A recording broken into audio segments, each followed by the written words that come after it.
안녕하십니까. 소중한 나 무한행복 소나무 시간입니다. 여러분들 만나 뵙게 되어서 반갑습니다. 서가모니 부처님께서 사위국 기수국 고도권 기원정사 계실 때의 일입니다. 그 성 안에 아주 가난한 여인이 살고 있었다고 합니다.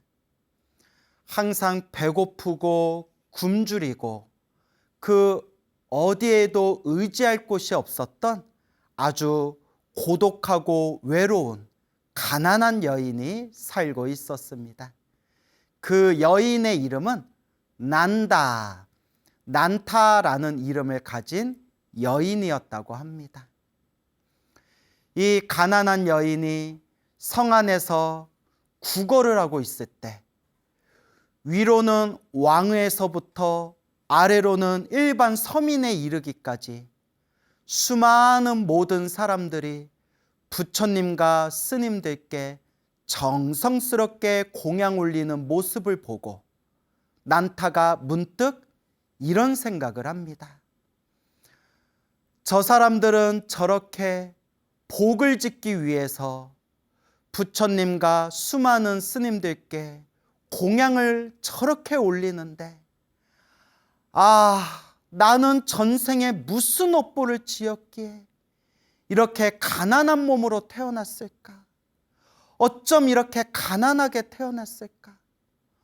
얼마나 업보가 두터우면 저렇게 복을 지을 수 있는 복밭을 만났는데, 복을 지을 수 있는 복의 밭을 만났는데 내가 가진 게 아무것도 없어서 복을 지을 수가 없구나. 선업을 지을 수가 없구나. 공덕을 닦을 수가 없구나. 내가 전생에 무슨 업보를 이렇게 많이 지었단 말인가.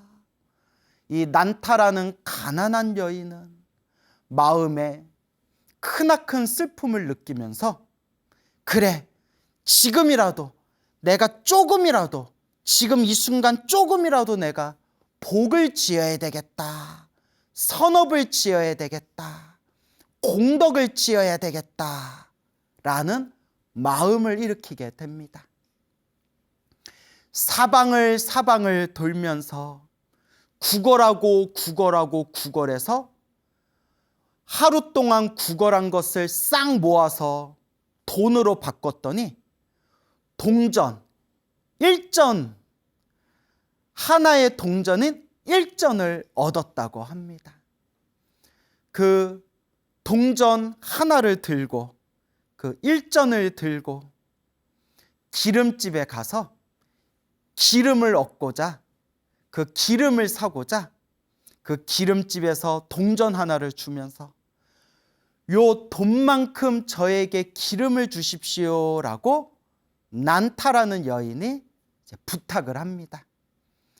기름집 주인이 딱 보면서 요 동전 하나 갖고는 기름을 얼마 구할 수가 없는데 뭐하러 기름을 구하는 것이요 하니까 이 난타라는 여인이 기름집 주인에게 이와 같이 말합니다.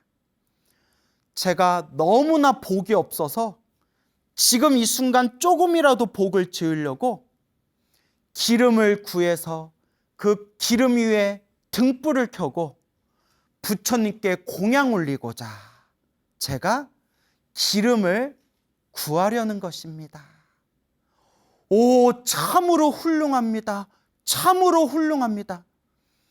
공덕을 짓기 위해서 부처님께 등불 공양을 올리기 위해 기름을 구하다니 제가 몇 배 더 기름을 드리도록 하겠어 하면서 이 기름집 주인이 동전 하나보다도 훨씬 더 많은 양의 그렇게 기름을 싸가지고 그 난타라는 여인에게 기름을 주게 됩니다.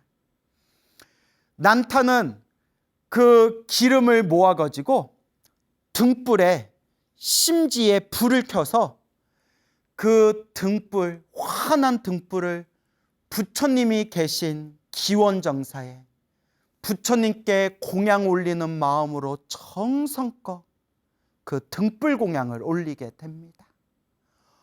오, 거룩하신 부처님, 제가 이 보잘것없는 작은 등불을 망정 이 등불을 정성껏 올리오니 이 공덕으로 제가 미래 세상에 환한 지혜의 광명을 얻어서 모든 중생의 어두움을 사라지게 하소서.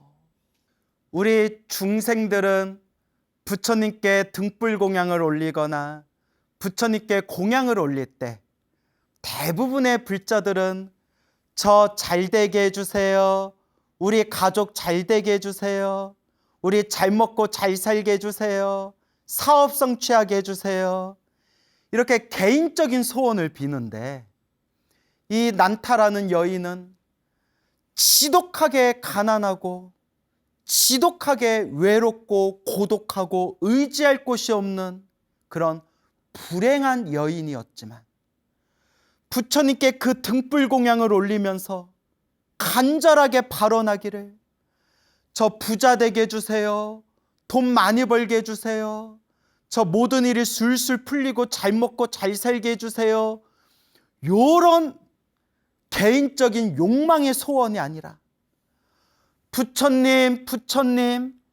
부처님께 이 등불 공양을 올린 이 공덕으로 제가 미래 세상 환한 지혜의 광명을 얻어서 모든 중생의 어두움을 사라지게 하소서 라고 거룩한 마음을 일으키게 됩니다. 와, 이것을 보리심이라고 합니다. 보리심, 안욕 따라 삼맥 삼보리심. 내가 위없는 깨달음을 얻어 모든 중생을 다 구제하겠노라. 이것을 불교에서 가장 거룩한 마음, 보리심이라고 부르게 됩니다. 이와 같이 그 작은 등불을 올리고 어느덧 기원정사에 환한 아침이 밝아오게 됩니다. 그때 부처님의 10대 제자 중에 신통제일이라고 불리웠던 목건련, 목련존자께서 아침에 마당으로 나오셔서 밤동안에 불자들이 공양 올렸던 그 등불들을 싹 정리를 하고 있는데, 아침이 되었는데도 유독 환하게 빛을 발하는 등불 하나를 발견하게 됩니다. 희한하다, 희한하다. 아침이 되어서 다른 등불은 다 꺼졌는데 저 작은 등불만큼은 마치 새로 기름을 넣은 것처럼 환하게 불타오르고 있구나. 지금은 아침이 밝았으니 저 등불을 껐다가 밤에 다시 켜야 되겠구나 생각하고 목련존자가 손으로 그 환하게 켜져 있는 등불을 딱 끄려고 하는데, 목련존자가 아무리 끄려고 하더라도 그 작은 등불이 꺼지지를 않더랍니다. 희한하다, 희한하다. 어찌하여 저 작은 등불은 꺼지지 않는단 말인가. 아무리 손을 휘젓고 아무리 가사를 휘저어도 그 등불이 꺼지지를 않더랍니다. 그래서 목련존자가 당신의 신통력으로, 당신의 신통의 힘으로 신통력을 발휘해서 그 작은 등불을 끄려고 하는데도 목련존자의 신통력으로라도 그 등불을 끌 수가 없었다고 합니다. 그때 서가모니 부처님께서 마당에 나오셔서 목련존자에게 이와 같이 말씀하십니다. 목련이여, 목련이여, 그 등불은 이 세상 그 누구도 끌 수가 없다. 그대들의 힘으로는 저 등불을, 저 작은 등불을 끌 수가 없다. 설령 이 세상에 있는 모든 바다의 물을 모아서 저 등불 위에 쏟아붓는다 하더라도 저 등불은 꺼지지 않을 것이다. 세상에 큰 태풍이 몰아붙여도, 크나큰 바람이 닥쳐도 저 등불은 끌 수가 없을 것이다. 왜냐? 저 작은 등불은 거룩한 마음을 일으킨 사람의 간절한 발언이 담겨 있기에 저 등불은 끌 수가 없는 것이다 라고 부처님께서 증명을 하십니다. 멀리서 부처님의 이 말씀을 듣고 저 구석에 앉아있던 그 난타라는 여인이 자리에서 일어나 부처님 발 앞으로 나아가 부처님께 3배의 예를 올리고 합장하고 공경하며 부처님께 이렇게 말씀 올립니다. 부처님, 거룩하신 부처님, 저의 이름은 난타라고 합니다. 저 작은 등불이 바로 제가 올린 등불입니다. 제가 올린 등불이 바로 저 꺼지지 않는 바로 저 등불입니다. 부처님, 제가 올린 등불을 이와 같이 찬탄해 주시니, 이와 같이 칭찬해 주시니 제 마음의 기쁨이 가득 솟구칩니다. 부처님. 그때 부처님께서 이와 같이 말씀하십니다. 여인이여, 거룩한 여인이여, 그대는 미래 세상에 위없는 깨달음을 얻어 부처가 되어 모든 중생을 제도하게 되리라. 그대가 미래 세상에 부처님이 되었을 때 그대의 이름을 등광이열에 등광 부처님이라 불리게 되리라 라고 하니 그 여인을 포함해서 그 자리에 있는 수많은 불자들이 다 함께 놀라고 기뻐하고 다 함께 찬탄하였다고 합니다. 그 난타라는 여인이 부처님께 그대는 미래 세상의 등광이라는 부처님이 되리라 수기를 받고 부처님의 허락을 받아 그 자리에서 머리 깎고 출가하여 비구니가 됩니다.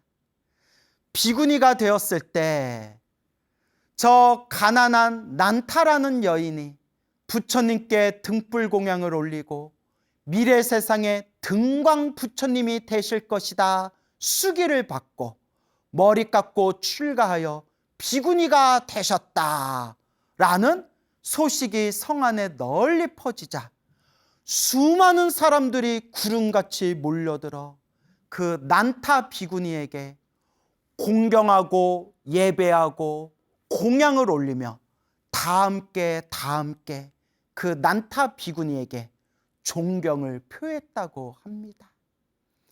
이 모습을 보고 수많은 비구 스님들이 부처님께 여쭈어 봅니다.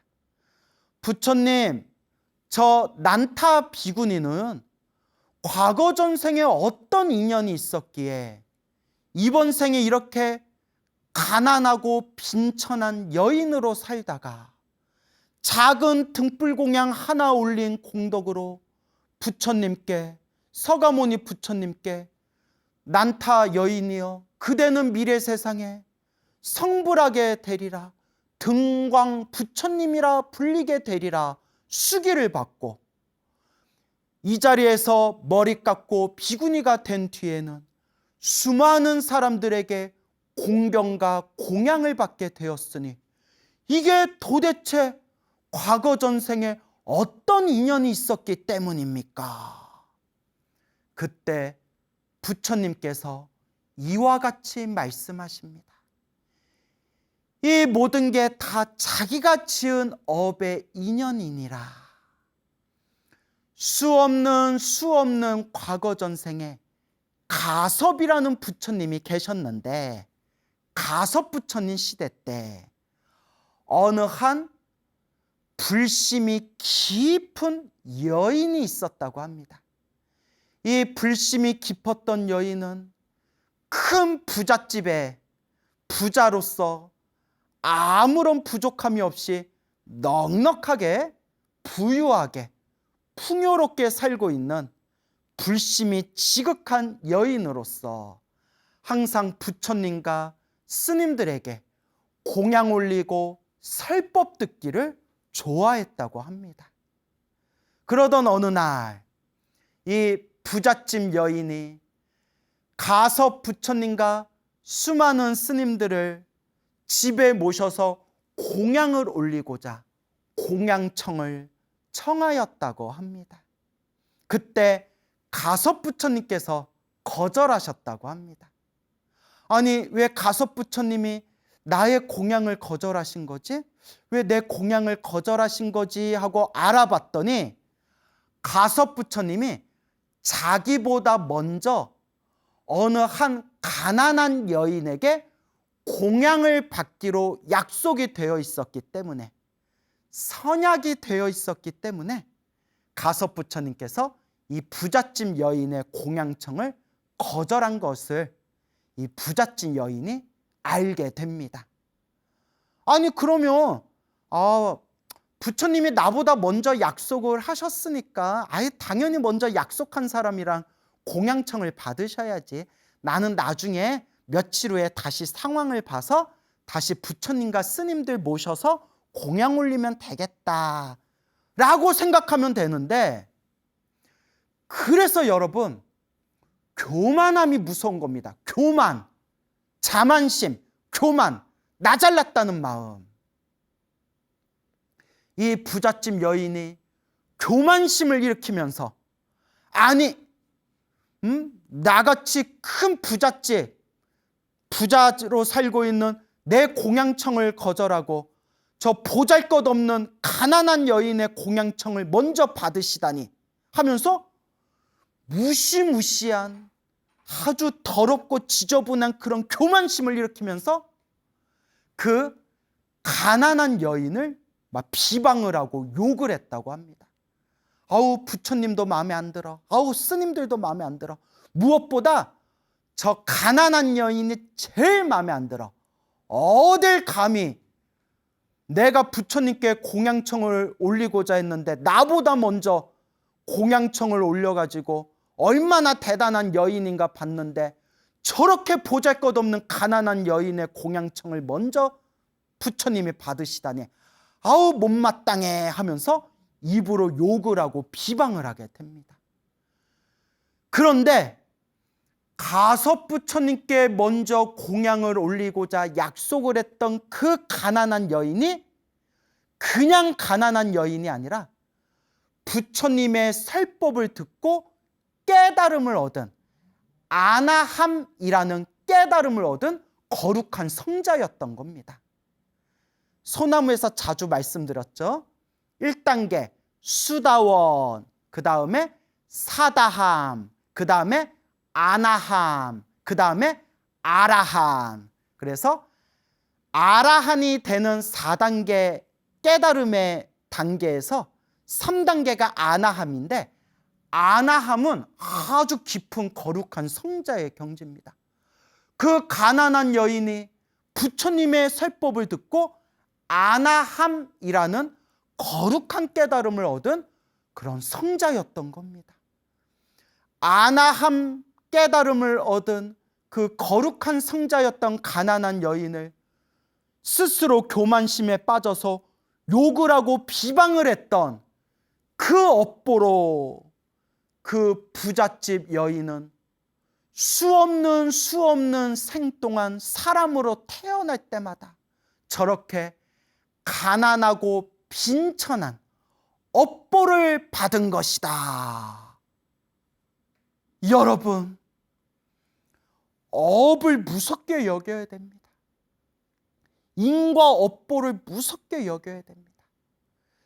그 부잣집 여인은 평소에 부처님과 스님들께 공양 올리기를 좋아하고 설법 듣기를 좋아했던 복과 선업을 많이 지은 사람이었지만 순간의 교만심에 빠져가지고 못된 마음을 일으켜서 자기보다 먼저 부처님께 공양청을 올린 그 가난한 여인을 욕하고 비방했던 그 업보로 수없는 생 동안 사람으로 태어날 때마다 가난하고 빈천한 업보를 받았다는 것입니다. 무섭습니다, 여러분. 이렇게 이 업보가 무섭습니다. 부처님, 시작 없는 옛적부터 우리가 윤회를 하면서 알고 지었건 모르고 지었건 몸과 말과 생각으로 지은 그 업보가 얼마나 많겠습니까? 얼마나 많겠습니까? 지금 이 순간에도 우리 중생들은 알면서도 짓고 몰라서 짓고 수많은 업보를 지으면서 살아가고 있습니다. 부처님 참회합니다. 부처님 참회합니다. 바라옵건대 우리 모든 중생들의 업장이 다 소멸하기를 발언합니다. 부처님. 여러분, 이렇게 업이 무섭습니다. 이렇게 업이 무섭습니다. 그러니까 우리 자꾸 닦아야 합니다. 자꾸 이 업장을 소멸하고 자꾸 복과 선업과 공덕을 닦아야 합니다, 여러분. 그리고 부처님께서 이와 같이 말씀하십니다.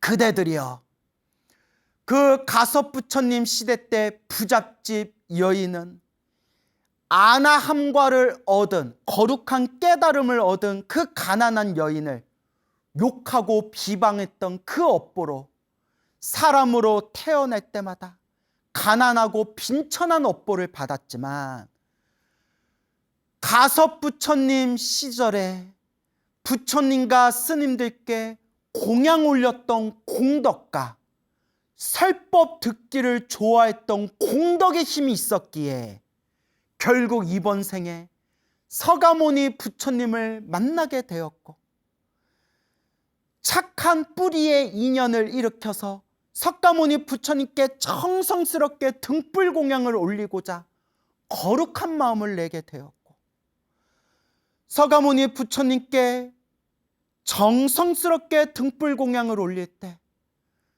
제가 미래 세상에 환한 지혜의 광명을 얻어서 모든 중생의 어두움을 사라지게 해주십시오라는 보리심을 일으키게 되었고, 결국 그 시절 인연이 무르익어서 지금 이 순간 서가모니 부처님에게, 나 서가모니 부처에게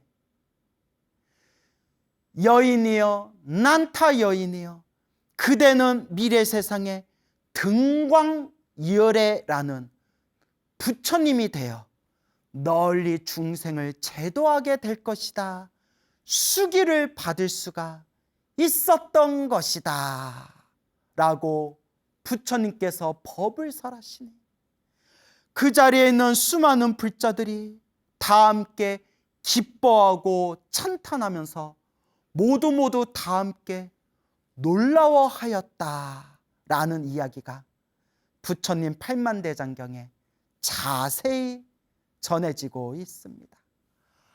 부처님 감사합니다. 부처님 감사합니다. 부처님 항상 우리 중생들을 보살펴 주시고 혼염해 주시고 부촉해 주시고 우리 중생들을 바른 길로 이끌어 주십시오. 부처님 감사합니다. 부처님. 그때 비구 스님이 부처님께, 서가모니 부처님께 다시 이와 같이 여쭙니다. 부처님, 서가모니 부처님, 지금 이 성 안에 수많은 불자들이 부처님이 계신 곳에 다 함께 등불 공양을 올리고 있습니다. 저 난타라는 가난한 여인이 작은 등불을 망정 정성스럽게 서가모니 부처님께 등불 공양을 올리고, 그 등불 공양을 올린 공덕으로 서가모니 부처님께 여인이여, 난타 여인이여, 그대는 미래 세상에 성불하게 되리라. 그대가 부처가 되었을 때 등광 부처님이라고 불리게 되리라. 수기를 받았다는 이야기가 널리 퍼져서 지금 성 안가 밖에 할 모든 사람들이 이 기원정사에 모여들어 부처님께 몇 날 며칠 동안 부처님을 향하여 등불 공양을 올리고 있습니다. 지금 불자들이 올린 이 등불이 마치 저 밤하늘에 잔뜩 빛나고 있는 별들과 같이 수없는 등불이 이 기원정사에서 환하게 빛을 발하고 있습니다. 너무나 거룩하고 너무나 아름답습니다, 부처님.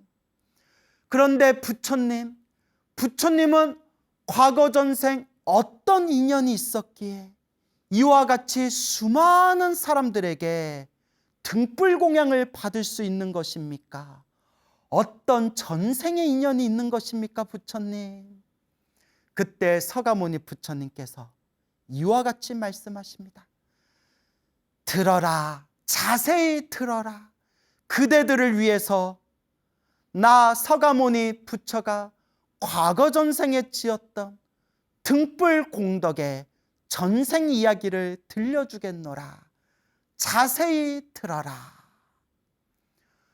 수없는 헤아릴 수 없는 과거 전생에 한 왕이 있었는데 그 왕이 아들을 낳게 되었습니다.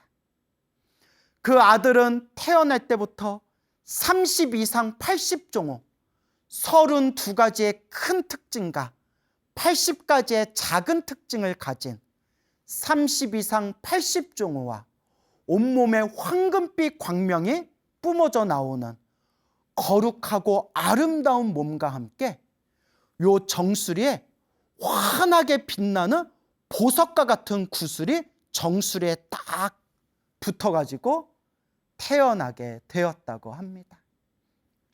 그래서 그 아들의 이름을 보개라고 이름을 짓게 됩니다. 보배보, 상투개, 보석이 상투와 같이 머리에 딱 올려놓고 태어났다 해서 보개라고 이름을 짓게 됩니다. 이 보개 왕자는 세상의 덧없음을 일찍 깨우치고 영원한 행복, 영원한 진리, 완전한 깨달음을 위해서 어린 나이에 머리 깎고 출가하여 위없는 완전한 깨달음을 얻어 부처님이 됩니다. 그래서 보개 부처님이라고 불리게 됩니다. 보개 부처님께서 널리 중생을 제도하고 계실 때 보개 부처님의 친부였던 그 나라의 왕이 아들인 보개 부처님을 정성껏 모셔서 3개월 안것 동안 자기의 아들이었던 보개 부처님과 수많은 스님들께 3개월 안것 동안 정성스럽게 공양을 올리게 됩니다.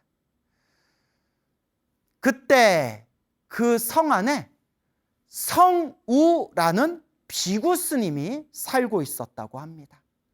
이 성우 스님이 거룩할 성, 벗우자를 써서 거룩한 친구 정도로 해석하면 되겠죠.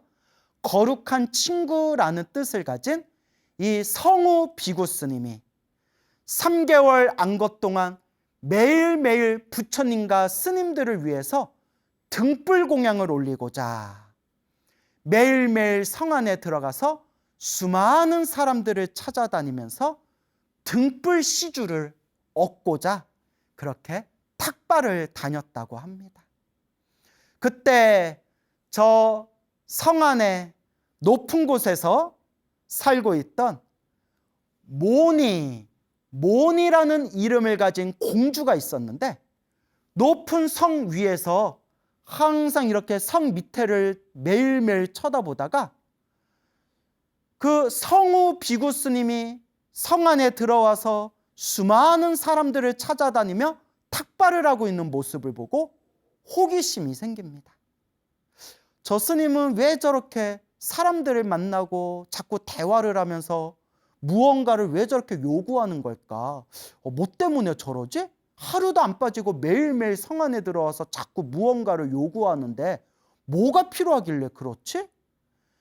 사람을 시켜 알아봤더니, 예, 공주님, 제가 알아보니까 그 성우라는 이름을 가진 비구 스님이 3개월 안것 동안 부처님과 스님들을 위해서 매일매일 등불 공양을 올리고자 하는데, 그 등불 시주를 받으려고 매일매일 성 안에 들어와서 화주를 하는 거라고 합니다. 아이고, 잘 됐다. 그 등불 공양 내가 올리겠다. 저 성우 비구 스님께 가서 이 나라의 공주인 내가 그 등불 공양을 올리겠습니다. 저에게 맡겨주십시오 라고 말을 전하거라 라고 밑에 사람에게 이제 일을 시키게 됩니다. 공주가 열정적으로 열심히 3개월 동안 부처님과 비구 스님들께 공양 올릴, 등불 공양 올릴 등불의 기름과 재료를 다 모은 뒤에 성우 비구 스님과 함께 3개월 안것 동안 보게 부처님과 비구 스님들을 위해서 매일매일 밤마다 환하게 등불 공양을 올리게 됩니다. 안거가 끝날 때 마지막 등불 공양을 올리면서 이 성우 비구 스님이 그 환하게 빛나는 등불을 보며 다음과 같이 발언합니다. 거룩하신 부처님, 거룩하신 부처님, 제가 부처님과 거룩한 스님들을 위해서 등불 공양을 올린 이 공덕으로 저는 미래 세상 환하게 빛나는 완전한 깨달음을 얻어 모든 중생을 구제하고자 합니다. 보게 부처님이 그 성우 비구 스님의 마음을 꿰뚫어 보고 이와 같이 수기를 내려주십니다. 성우여, 성우여, 성우 비구여, 그대는 이 공덕으로 미래 세상 반드시 부처님이 될 것이다. 그대가 부처가 되었을 때 그대의 이름을 정광 부처님이라고 불리게 될 것이다. 나무 정광 열애불. 이 소식이 파다하게 퍼지는데 모온이라는 공주가 이 소식을 듣고는 깜짝 놀라면서 어구구구, 이건 아니지. 막말로 등불 공양 올릴 때 기름하고 재료를 실질적으로는 내가 다 준비하고 내가 다 공양 올렸는데 우리 성우 비구 스님은 이름만 빌렸을 뿐이지 실질적으로 등불 공양 올리는 모든 재료와 기름은 내가 다 준비한 건데 이건 아니지 하면서 모온의 공주가 그 자리에서 불이 나게 보게 부처님이 계신 곳에 나아가 보게 부처님 발 아래 무릎 꿇고 합장하고 공경 예배 올린 뒤에 간절하고 정성스러운 마음으로 보게 부처님께 하소연을 합니다. 부처님, 성우 비구 스님이 이 등불 공양 올린 공덕으로 미래 세상 정광 부처님이 되실 것이다 수기를 받았다는 소식을 들었습니다. 근데 부처님, 이 등불 공양의 실질적인 기름과 재료는 다 제가 준비한 겁니다. 그러니 저에게도 수기를 내려주십시오 부처님. 그때 보게 부처님께서 그 공주의 마음을 환하게 꿰뚫어 보고 보게 부처님께서 미소를 지으면서 그 공주에게 이와 같이 수기를 내려주십니다. 공주여, 공주여, 그대도 미래 세상에 반드시 부처님이 될 것이다.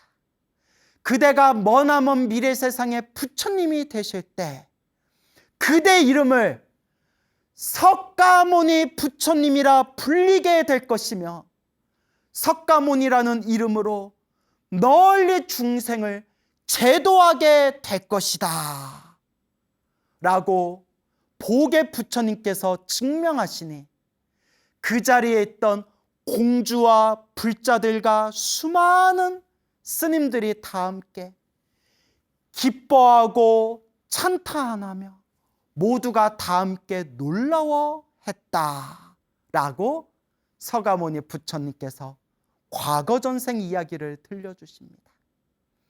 그리고 서가모니 부처님께서 마지막으로 이와 같이 말씀하십니다. 그대들이여, 그때 성우 비구 스님이 등불 화주를 하면서 보게 부처님과 수많은 대중 스님들에게 정성껏 등불 공양을 올린 공덕으로 그 성우 비구 스님이 미래 세상 정광 부처님이 되셨고, 그때 성우 비구 스님을 도와 등불 공양을 올렸던 몬이라는 이름을 가진 그 공주가 바로 지금 이번 생 나 석가모니 부처의 머나먼 과거 전생의 모습이었느니라. 그때 나 석가모니가 머나먼 과거 전생 공주였을 때 보게 부처님께 등불 공양을 올린 공덕으로 태어날 때마다 수없는 복과 선업과 공덕을 받게 되었으며, 지금은 이와 같이 수많은 사람들에게 이렇게 찬란하고 아름답게 빛나는 등불 공양을 받을 수가 있었던 것이니라 라고 말씀하시니 그 자리에 있던 모든 불자들이 다 함께 기뻐하고 다 함께 찬탄하였다라는 이야기가 팔만대장경에 자세히 전하고 있습니다. 여러분, 중생과 부처가 본래 똑같은 마음을 가지고 있는데, 중생과 부처의 마음이 조금도 차별이 없는데 왜 누구는 중생으로 살아가고 있고 왜 누구는 부처님이 되셨던 것인가? 마음, 이 한 마음 어떻게 쓰냐에 따라서 본래 부처였는데 중생으로 살고 있고, 저 중생이 이 한 마음 잘 써서 저렇게 위대한 부처님이 되셨던 것이다 라고 우리 불교에서 이야기하고 있습니다. 여러분, 자꾸 복을 지어야 됩니다. 자꾸 선업을 지어야 됩니다. 자꾸 공덕을 닦아야 됩니다. 복과 지혜를 함께 닦아야 됩니다. 복을 지을 때마다 항상 이 공덕으로 모든 중생의 괴로움이 사라지기를, 모든 중생이 영원토록 행복하기를, 모든 중생 다 함께 성불하여 지이다 간절하게 축원하고 발언해야 합니다. 결국 내가 지은 업대로 살아가는 것입니다. 나 무한행보 소나무 시간입니다. 여러분들 만나 뵙게 되어서 반갑습니다. 우리가 이번 생에 사람으로 태어나고 이번 생에 부처님 법을 만났다는 것, 수없는 과거 전생부터 복을 짓고 착한 뿌리가 있어야 이번 생 부처님 법을 만날 수가 있고 이번 생 부처님 법을 닦을 수가 있다라고 팔만대장경에서 수없이 말씀하셨습니다. 우리가 이번 생 부처님 법을 만났을 때 잘 닦아야 합니다. 잘 닦아야 합니다. 우리가 살아가는 우리 앞에 펼쳐진 모든 모습이 다 내가 지은 업대로 살아간다고 합니다. 행복도 불행도 내가 지은 업의 인연이고, 좋은 일도 나쁜 일도 다 내가 지은 업의 인연이라고 합니다. 결국 누가 닦아야 하겠습니까? 누가 닦아야 되겠습니까? 바로 내가 닦아야 한다.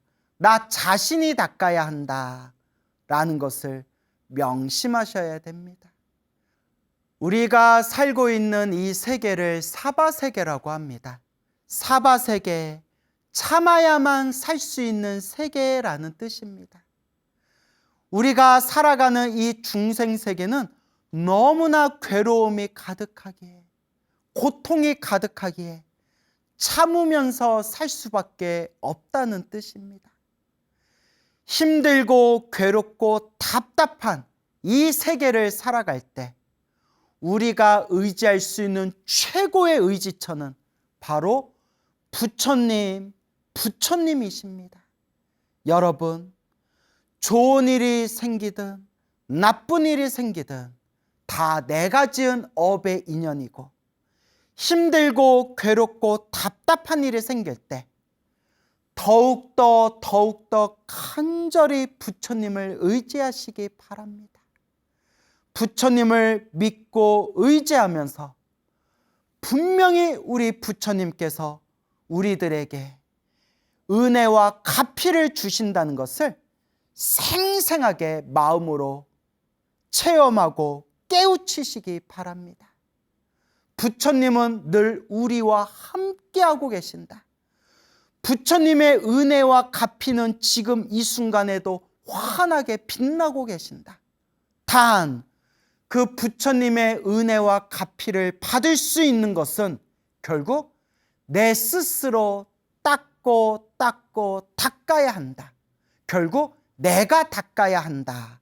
라는 것을 명심하시기 바랍니다. 오늘 여러분들에게 아주 정성스럽게 또 부처님의 가피 체험에 대해서 정성스럽게 써서 편지를 보내주신 우리 소나무 팬 분들의 그런 소중한 말씀이 담긴 편지 내용을 읽어드리도록 하겠습니다. 여러분 한번 잘 들어보시기 바랍니다. 예, 여러분 이 편지 읽어드릴 테니까 한번 잘 경청해 보세요. 박명자 불자님이 보내주신 편지입니다. 박명자 불자님, 제가 보통 편지 읽어드릴 때 실명은 절대 밝히지를 않은데 이 박명자 불자님께서 당신 실명을 밝혀도 된다 하셔가지고 제가 또 우리 박명자 불자님 또 이름을 이렇게 불러드립니다. 박명자 불자님의 편지 읽어드리도록 하겠습니다. 광우 스님께, 저는 충남 계룡시에 사는 89살, 우와, 89세 불자입니다. 30대 중반의 경상북도 영천 중림사라는 절에 처음 가봤습니다. 그때부터 부처님을 믿고 있습니다. 하지만 아직도 아무것도 모르겠고 천수경 연불만 열심히 하고 있습니다. 아이고 잘하고 계시네요. 천수경 하시고 연불 열심히 하시고 이 정도면 대단하신 거죠. 아직도 기도를 어떻게 하는지 모르겠습니다. 기도방을 만들고 딸이 아미타 부처님 목조 형상을 선물해줘서 잘 모시고 진심을 다해 연불만 합니다. 연불을 할 때마다 즐겁습니다. 그래도 되나요? 당연히 되죠. 연불이 최고입니다. 연불이 최고예요. 연불 공덕 제일 공덕이라는 말도 있거든요. 연불 공덕이 제일로 가는 공덕이다. 그래서 아주 잘하고 계십니다. 그런 의문을 항상 마음속에 가지고 있었는데 며칠 전 신기한 일을 경험했습니다. 위에 출혈이나 구급차를 타고 병원에 실려 갔을 때의 일입니다. 아이고 아프셨겠다. 몇 년 전에도 위출혈로 인해 위내시경을 했었는데 그땐 너무너무 고통스러웠던 적이 있습니다. 그런데 며칠 전 위출혈로 인해 위내시경을 했을 때 응급실에서부터 부처님 명호를 마음속으로 외쳤더니 그렇게 힘들던 위내시경의 고통도 못 느끼고 무사히 끝났습니다. 아이고 다행입니다. 그리고 첫 위출혈 때는 2주 동안 입원했었는데 이번에는 3일 만에 퇴원했습니다. 저희 딸도 아주 신실한 불자인데 이 이야기를 듣고 부처님의 가피를 받았다고 말해줬습니다. 법문도 모르고 염불만 했고 수계도 받지 않았는데 이런 가피를 받을 수 있다는 게 너무 신기합니다. 광우스님, 여러 불자님들께 부처님 명호를 진심을 다해 열심히 부르면 가피를 받을 수 있다는 것을 알려드리고 싶습니다. 꼭 소나무 시간에 이 편지를 읽어주시길 간절한 마음으로 부탁드립니다. 충청남도 계룡시 엄사면에 사는 박명자 불자 올리. 예, 박명자 불자님 반갑습니다. 늘 건강하시고 늘 편안하시고 늘 항상 고운 날 되시기 바랍니다. 그저 지금처럼만 염불하세요. 박명자 불자님 늘 좋은 날 되세요. 여러분, 이어서 두 번째 편지 읽어드리겠습니다. 두 번째 편지는 조금 내용이 긴데 한번 잘 들어보시기 바랍니다. 안녕하세요, 광우스님.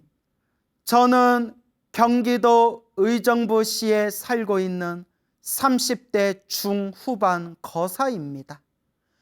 말로만 불자라고 하지만 아직 공부가 많이 부족하고 근기가 낮은 데다 제 가피 이야기가 다른 불자님들에 비하면 많이 미흡하지만 용기 내어 사연을 올려봅니다. 저희 어머니께서는 60대 중반이신데 약간의 치매 증상이 있으십니다. 아이고, 60대 중반이면 한창 젊으실 나이인데 벌써 치매 증상이 좀 있으시군요. 어휴. 게다가 집안에 우환이 있는 상황에서 엎친 데 덮친 격으로 4월 초 외조부께서 쓰러지셔서 큰 병원으로 급하게 구급차를 불러 모시게 되었습니다. 병원에서는 더 이상 해드릴 수 있는 게 없다며 마음의 준비를 하고 요양병원으로 모시는 게 어떠냐고 하더군요. 외조부 연세가 93세이시니 와, 외조부님 연세가 93살이시군요. 가족들도 어느 정도 마음의 준비는 다 하고 있었던 상황이었습니다. 그렇게 외할아버지를 요양병원으로 모시고 외가 가족 모두는 매일같이 서울에서 요양병원까지 2시간 남짓 거리를 다니며 할아버지를 찾아뵈었습니다.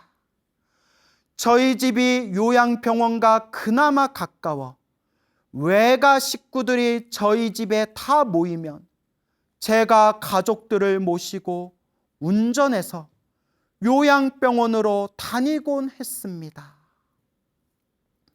아버지를 비롯한 집안 남자 식구들은 모두 차를 가지고 출근해서 일을 하셔야 하는 상황이라 제가 손수 자동차를 렌트해서 운전해야 할 수밖에 없었습니다. 저는 야간 일을 하고 있어 밤에는 일하고 잠을 못 잔 상태로 낮에는 가족들을 모시고 요양병원을 왔다 갔다 하며 쪽잠을 잤습니다. 아이고 많이 힘드셨겠어요. 그렇게 2주 가까이 생활하게 되었습니다.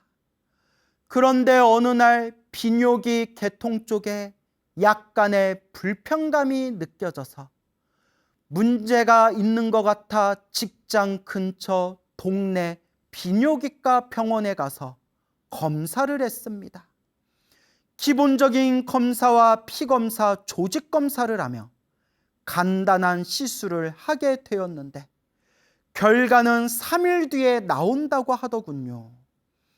큰 생각 없이 3일 뒤에 방문해야겠다 생각했는데 외조부께서 급격하게 상태가 안 좋아지셔서 깜빡하고 방문을 못하게 되었습니다. 그리고 결국 외할아버지께서는 이틀 뒤 돌아가셨고 외할아버지 장례를 치르게 되었습니다. 가족들과 발인을 마치고 장례가 다 마무리되고 나서 식사하며 반주하는 자리에서 담배를 한 대 피우러 나왔다가 문득 검사했던 게 기억이 나서 전화로 검사 결과를 문의했습니다.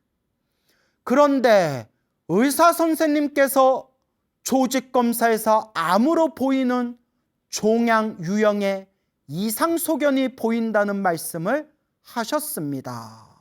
어이고 놀라셨겠다. 어이고. 저는 머리가 하얘져서 순간 아무 반응도 하지 못했습니다. 의사 선생님은 큰 병원에 가서 정밀검사를 받아보라고 말씀하셨고 저는 그 자리에서 바로 병원을 알아보기 시작했습니다. 문득 내가 죽으면 우리 어머니는 어떻게 하지? 암이면 병원비도 많이 나올 텐데 이것 또한 어떻게 감당해야 하나 하는 생각들이 스쳐갔습니다. 아유, 이렇게 세상 사는 게 힘들어요, 여러분. 나무 아미타불 관세음보살. 저는 제가 죽는 건 상관없지만 이제 치매가 진행되기 시작하시는 저희 어머니와 제 병원비로 인해 남은 가족들이 떠안아야 할 경제적 부담이 너무 걱정이었습니다. 저는 모아둔 재산은커녕 빚만 있는 상태였고 그나마 일하던 직장도 경기가 너무 안 좋아져 4월 말까지만 일하고 권고사직하기로 이야기가 된 상태였기에 마음이 더욱 심란했습니다. 아이고 이걸 읽다 보니까 저도 마음이 먹먹하더라고요. 우리 모든 중생들 다 편안하고 행복하게 살았으면 좋겠는데 왜 이렇게 우리 중생들 살아가는 게 답답하고 힘든 일들이 많은지. 나무 아미타불 관세음보살. 우리 편지 보내주신 거사님도 얼마나 먹먹했겠어요. 하지만 아직 정밀검사도 받지 않은 상태라 부모님께 충격과 마음의 짐을 드리기 싫어 말씀드리지 못한 채 매일 혼자 속으로 끙끙 앓으며 부처님께 매달려 기도하는 수밖에 없었습니다. 평소에도 피치 못할 상황이 아니면 매일 천수경과 금강경 이 두 가지 기도를 해왔지만 그날 이후로는 108배를 추가해서 매일 108배 천수경 금강경 순서대로 집에서 기도를 올렸습니다. 직장에서나 이동할 때나 항상 눈 떠 있을 때는 관음정근을 했습니다. 어휴, 잘하고 계셨네요. 광우 스님의 소나무 법문을 통해 일전에 이승에서 얻는 병은 내 전생의 업보병이다라는 옛 노스님들의 말씀이 있다는 것을 본 적이 있는 것 같아 제 업장을 참여하며 108배를 하고 천수경과 금강경을 읽고 틈틈이 관음정근을 하며 방생도 몇 차례 했습니다. 그런데 예전에 했던 기도와는 다르게 이번 기도는 제 모든 죄업을 참회한다는 내용이 주를 이루었습니다. 예전에는 무엇을 해달라, 무엇을 이루게 해달라 하는 기도였다면 이제는 그냥 제가 지은 죄 하나하나를 돌이켜보며 참회하는 내용이 주가 되었습니다. 거기에 진심으로 가슴으로 울며 마음속으로 불보살님들께 저는 지금 죽어도 좋으나 남아있는 제 가족들이 너무 불쌍하니 어찌하면 좋겠습니까? 부디 제가 좀 더 사회활동과 경제활동을 통해 저희 가족을 부양할 수 있도록 제 질병이 큰 문제 없이 치유될 수 있도록 도와주십시오. 관세음보살님, 부처님 하고 빌고 또 빌었습니다. 그렇게 시간이 지나 서울대학교 암병원을 몇 차례 방문하여 피검사와 병리검사, CT검사 등 필요한 모든 검사를 하게 되었고 4월 29일 오전에 일을 마치고 서울대학교 암병원에 가서 검사 결과를 들으러 갔습니다. 그런데 교수님이 특별한 문제가 없습니다 라고 말씀하시더군요. 저는 너무 놀라 예? 하고 다시 여쭤보았습니다. 교수님이 약간은 귀찮다는 듯한 뉘앙스로 아무 이상 없고 특별히 처방해 줄 약도 없으며 그냥 잘 관찰해서 추 이상 징후가 보이면 다시 검진받으라고 했습니다. 저는 이게 말이 되나 싶어 몇 차례 질문을 드렸으나 교수님은 CT 검사를 비롯한 기타 검사 결과상 종양이나 암이 아니고 특이 소견이 없다고 똑같은 말씀을 했습니다. 처음에는 너무 이상해서 여러 질문도 드렸지만 교수님은 암이나 종양은 없고 특이 소견이 없다는 말씀만 반복하였습니다. 저는 너무나 의아해서 다른 병원도 가볼까 생각했지만 우리나라 비뇨의학과 병원 중 탑3 안에 드는 병원이라는 말을 듣고 믿기로 했습니다.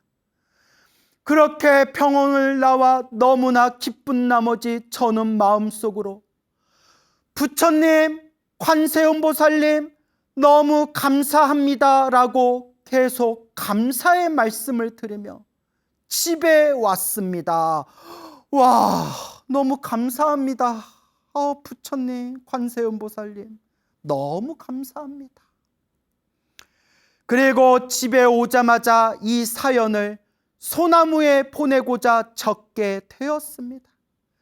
제 사연을 접한 누군가는 첫 동네 병원의 진료가 오진이나 잘못된 거 아니냐고 반문하실 수도 있겠지만 저는 부처님의 가피라고 믿어 의심치 않습니다. 끝으로 다른 사연자 분들에 비하면 제 가피담은 미흡하지만 제 한 달여간의 기도와 절실함이 부처님께 닿았다고 생각하며 감사의 마음으로 이 가피담을 다른 불자님들께 알리고 싶어 사연을 보냅니다. 앞으로도 부처님 법을 통해 올바른 생활을 하고 굳은 신심으로 수행 정진해 나가겠습니다. 보잘것없는 제 긴 사연 읽어주셔서 감사하며 광우 스님과 BTM 불자님들 모두 성불하시기를 기도합니다. 우와, 감사합니다. 우와, 감사합니다. 너무나 감사합니다. 근데 이 거사님이 요 편지를 이메일로 보내주시고 이어서 추가 제보를 또 보내주셨어요. 한번 잘 들어보세요. 추가 제보. 어제 광우 스님 소나무에 가피담 사연을 제보한 경기도 의정부시에 살고 있는 30대 중후반 거사입니다. 어제 사연 제보 때는 미처 적지 않은 내용이 있어서 적을까 말까 많이 망설이다 글을 올리게 되었습니다. 사실 어제 말씀드린 제 사연의 기도 기간 중 꿈을 꾸었습니다. 병원 안에서 흰색 간호복을 입은 간호사 한 분이 결과상 아무 문제는 없는데 병원비가 약간 많이 나왔네요 라고 말하는 꿈이었습니다. 그리고 어제 병원 진료비를 보험사에 청구하려고 쭉 보니 1차 동네 병원비와 2차 대학 병원비를 포함한 비급여 항목으로 총 40만 원 돈이 나왔더라고요. 저에게는 큰 돈이지만 그래도 결과가 좋게 나와 감사한 마음 따름입니다. 저는 꿈에서 나온 간호사분이 백이 관음보살님의 화연이라 생각합니다. 어제 글에 위 내용을 적지 않았던 것은 광우스님 소나무 법문에서 항상 꿈에 연연해하지 말라는 내용을 익히 들어 저 또한 꿈을 최대한 신경 쓰지 않으려 했고, 사연을 보낼 때도 혹여나 제 사연이 채택되어 방송에 나가게 된다면 다른 불자님들이 꿈이나 신묘한 형상에 집착하게 되어 바른 정진을 하지 못할까 염려되어 적지 않았습니다. 와, 제 법문에 제대로 들으셨네요. 제 법문에 제대로 들으셨네요. 이런 마음으로 기도하시면 꿈에 좀 집착하셔도 될 것 같아요. 너무나 바른 마음가짐입니다. 그죠? 제가 꿈 얘기를 많이 했지만 우리 불자님들이 실제로 체험하신 이야기를 들려드리다 보니까 그분들이 실제로 꾸셨던 꿈 얘기를 제가 그대로 전달했을 뿐이고, 제가 늘 말씀드리지만 좋은 꿈을 꾸든 안 좋은 꿈을 꾸든 결국 다 한바탕 꿈이다. 범소유상 개시어망 약견재상비상 직견열애 무릇 있는 바 상이 모든 상이 다 허망하니, 만약에 모든 상이 상 아님을 본다면 곧 열애 부처님을 보리라. 그러니까 꿈과 같은 모양, 형상들에 우리가 집착할 필요가 없어요. 편지 보내주신 거사님이 제가 평소에 꿈에 집착하지는 마세요 라고 했던 제 의도를 잘 파악하신 것 같습니다. 참 좋네요. 하지만 돌이켜 생각해보니 저 또한 근기가 낮아 꿈을 언급하고 있는 터인데, 이제 막 불법을 접한 다른 불자님들께는 그 꿈마저 하나의 희망과 신심의 끈이 될 수 있다고 생각하게 되었습니다.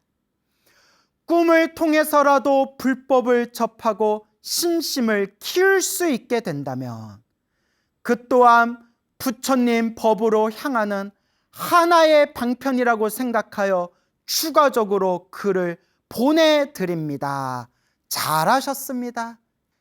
번거로우실 텐데 긴 저의 사연을 읽어주셔서 감사하고, 매일매일 부처님 법으로 정진하고 올바른 삶을 살아갈 수 있도록 좋은 법문 해주시는 광우스님과 PTN 제작진 여러분께 감사의 말씀 올립니다.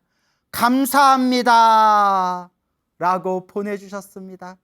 거사님 고맙고 감사합니다. 늘 건강하시고 항상 좋은 날 되시기 바랍니다. 그리고 우리 거사님 어머님께서도 늘 건강하시고 편안한 날 되시기 바랍니다. 고맙습니다. 예, 여러분, 이와 같이 우리가 인생을 살아갈 때, 힘들고 괴롭고 답답할 때 우리가 의지할 수 있는 최고의 의지처가 누굴까요? 부처님, 맞습니다. 바로 부처님입니다. 힘들고 괴로울 때일수록 더 간절하게 부처님을 의지하면서 닦고 닦아야 합니다. 또 힘들고 괴롭고 답답할 때가 바로 기도할 때입니다 라고 얘기했더니, 그러면 나 지금 힘들고 괴롭고 답답하지 않으니까 지금 기도 안 해도 되겠네? 또 이런 생각을 하시는 분들이 있어요. 아니 되옵니다. 힘들고 괴롭고 답답할 때 당연히 더 간절히 열심히 기도해라, 업장소멸해라 말씀드리는 거고요. 평상시에 좋은 일이 생기든 나쁜 일이 생기든 흔들림 없이 한결같이 닦고 닦아나가야 합니다. 여러분, 우리가 밥을 배고플 때만 밥 먹는 게 아니잖아요. 네? 배고프지 않더라도 딱 밥 시간이 되면 그 밥 시간 때 우리가 조금이라도 밥을 먹잖아요. 그와 같이 매일매일 하는 나만의 수행, 나만의 기도도 매일매일 하루 세 끼 밥 먹듯이 매일매일 스스로 챙겨야 합니다, 여러분. 항상 복을 짓고 선업을 짓고 공덕을 지으면서 늘 닦아야 합니다. 시작 없는 옛적부터 지금까지 살아오면서 태어나고 죽고 태어나고 죽음을 반복하면서 알고 지었건 모르고 지었건 우리가 지은 업보가 얼마나 많겠습니까? 알고 지었건 모르고 지었건 몸과 말과 생각으로 지은 그 업보가 얼마나 많겠습니까? 내가 지은 업보대로 살아간답니다. 내가 지은 업보대로 살아가고 있는 것이랍니다. 제 얘기가 아니라 팔만대장경에서 부처님이 분명히 이 모든 행복도 불행도 내가 지은 업의 결과이다라고 부처님께서 말씀을 하셨습니다. 그래서 우리는 항상 좋은 일이 생기든 나쁜 일이 생기든 항상 닦아야 합니다. 항상 닦아나가야 합니다. 어떤 분들이 이런 질문을 많이 합니다. 스님, 어떤 기도를 하면 좋을까요? 어떤 기도를 해야 효과가 더 좋을까요? 제가 늘 말씀드리지만 귀가 아프도록 입이 아프도록 늘 말씀드리지만 어떤 기도가 더 좋으냐가 아니라 부처님을 향한 기도는 하나로 통합니다. 천수경으로 효과 보신 분은 천수경이 최고라고 얘기하고, 금강경으로 효과 보신 분은 금강경이 최고라고 하고, 법화경으로 효과 보신 분은 법화경이 최고라고 하고, 지장경으로 효과 보신 분은 지장경 하라고 가르치고, 능엄주로 효과 보신 분은 능엄주 하라고 가르치고, 삼천배로 효과 보신 분은 절을 많이 하라고 가르치고, 나무 아미탑을 연불해서 효과 보신 분은 아미탑을 연불하라 가르치고, 관세음보살 연불해서 효과 보신 분은 관음기도 하라 가르치고, 지장보살 불러서 효과 보신 분은 지장보살 연불을 많이 해라 가르치시고, 다 저마다 자기가 체험한 바대로, 자기가 느낀 바대로, 자기가 깨우친 바대로 사람들에게 이야기하고 있는 겁니다. 제가 기도가 피를 체험하신 수백 명의 불자분들의 이야기를 모아서 분석을 해봤더니 어떤 기도가 최고다라는 게 없습니다. 어떤 기도를 하든 부처님을 향한 간절한 마음으로 간절하게 정성스럽게 기도하는 것, 그게 바로 핵심입니다. 그래서 관세음보살 보문품에서는 한마디로 일심이라고 나옵니다. 일심, 마음을 하나로 모으면. 근데 우리 중생들 보십시오. 기도한다고 기도하는데 기도할 때마다 저 생각, 이 생각, 이 생각, 저 생각, 오만 딴 생각에 휩쓸려가지고 앉아서는 기도하는데 저 별나라로 가 있고, 부처님께 염불 하는데 생각은 안드로메다로 가 있고, 부처님께 기도한다고 기도하면서 언제 끝나나 시계 봤다가 기도하는 척하면서 또 언제 끝나나 또 옆에 사람 슬쩍 쳐다보거나, 또 기도하다가 아우 언제 끝나나 그냥 커피나 한 잔 좀 마시자 하고 기도하다가 벌떡 일어나서 이렇게 믹스커피 타먹고, 예? 물론 안 하는 것보다는 100배, 1000배, 10,000배 낫지만 그냥 딴짓하면서도 법당에 앉아있는 것 자체가 공덕이 된다라고 큰 스님들은 말씀하셨지만, 정말 내 업을 바꾸려면, 내 팔자를 바꾸려면, 내 기운을 바꾸려면 정말 내가 앉은 자리에서 풀 한 폭이 안 날 정도로 지독하고 간절하게 기도해야 된다라고 부처님이 말씀하셨던 겁니다.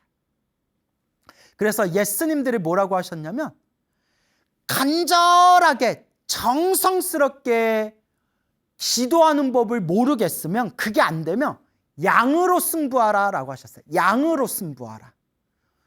뭐 관세음보살을 막 10,000번씩 30,000번씩 염불하고, 지장보살을 막 뭐 몇백 번 막 이 정도가 아니라 10,000번씩 막 30,000번씩 염불하고, 신묘장구다라니도 뭐 깔짝깔짝 막 3번, 7번, 10번 이렇게 하는 게 아니라 막 하루에 딱 앉아서 108번을 신묘장구다라니를 한다든가, 금강경도 딱 하루에 10번 이상씩 금강경을 독송한다든가, 법화경 사경할 때 하루에 몇 장 이상씩 몇 시간씩 한번 법화경을 사경해 본다든가, 양으로 승부해라 라고 큰 스님들이 또 많이 말씀하시더라고요. 양으로 승부해봐라.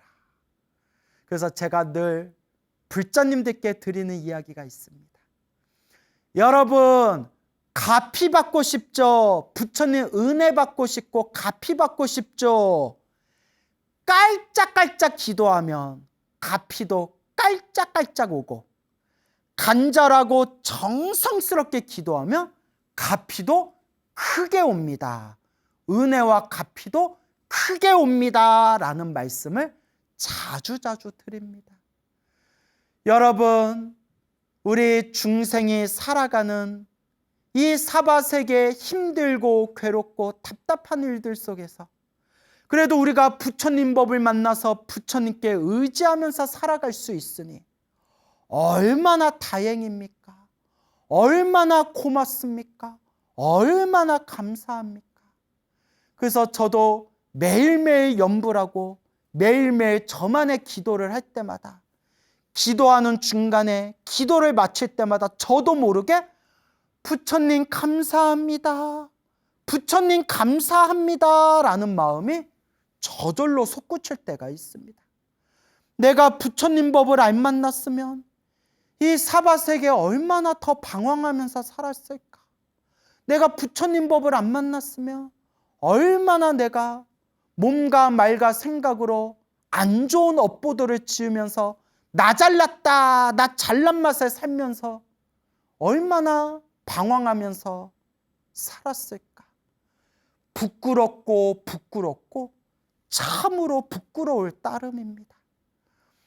그래도 내가 과거 전생부터 착한 뿌리, 착할선 뿌리 익은 착한 뿌리를 심어놓은 게 있어서 이번 생 이렇게 부처님 법을 만날 수가 있었으니 참으로 다행입니다. 다행입니다.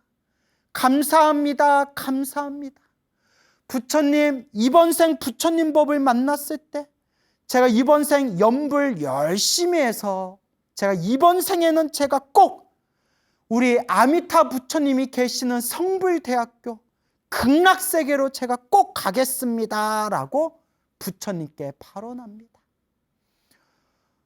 우리가 그래도 과거 전생에 지은 복이 있어서, 과거 전생 지었던 복과 선업이 있어서 과거 전생 지었던 복과 선업과 공덕이 있어서 이번 생 부처님 법을 만났구나. 부처님 감사합니다. 늘 마음으로 되새기시기 바랍니다. 오늘 편지를 읽어드렸는데요. 첫 번째 편지의 주인공이신 89살 대신 우리 박명자 불자님 항상 건강하시고 좋은 날 되시고 늘 지금처럼 염불하고 염불하시기 바랍니다.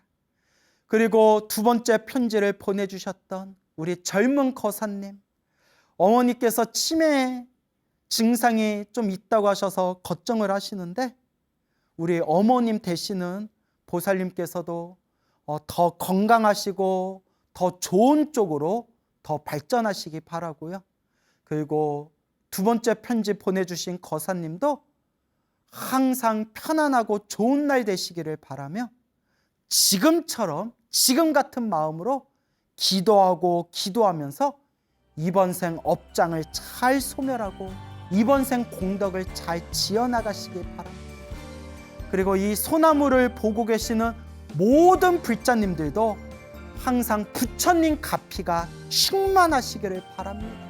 여러분 열심히 염불하고 정성껏 기도하면서 부처님 은혜 갚이 듬뿍듬뿍 받아가시기 바랍니다. 여러분 행복해지고 싶습니까? 행복한 삶을 창조하고 싶습니까? 복을 지으십시오. 선업을 지으십시오. 공덕을 닦으십시오. 복과 선업과 공덕의 힘이 여러분들을 진정한 행복의 길로 이끌어 줄 것입니다. 여러분 성불하세요.